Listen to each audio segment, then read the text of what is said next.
துப்பாக்கி முனையில் ஒருங்கிணைக்கப்பட்டு பிரிட்டிஷ் இந்தியாவாக மாறியது. அப்படியே அது விடுதலை பெற போகிறோம்.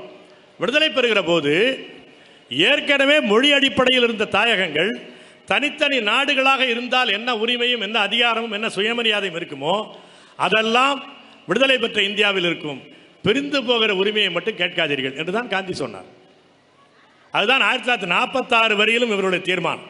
இவர்கள் தீர்மானம் அல்ல, கம்யூனிஸ்ட் கட்சியினுடைய சென்ட்ரல் கமிட்டி தீர்மானம் அதுதான், முஸ்லீம் லீக் தீர்மானமும் அதுதான், அக்காடுதல் இயல்பாகவே ஒரு மாநில உரிமை கட்சி அதுவும் தீர்மானம் அதுதான்.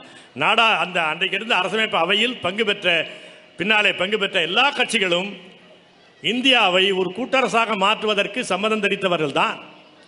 ஆனால் 2 காரணங்கள். ஒன்று, ஆட்சி அதிகாரம் கைக்கு வருகிறது என்ற நிலையில் இவர்கள் உண்மை முகத்தை காட்டினார்கள். நேருவும் பட்டேலும் மற்றவர்களும் அவருடைய உண்மை முகத்தை காட்டினார்கள்.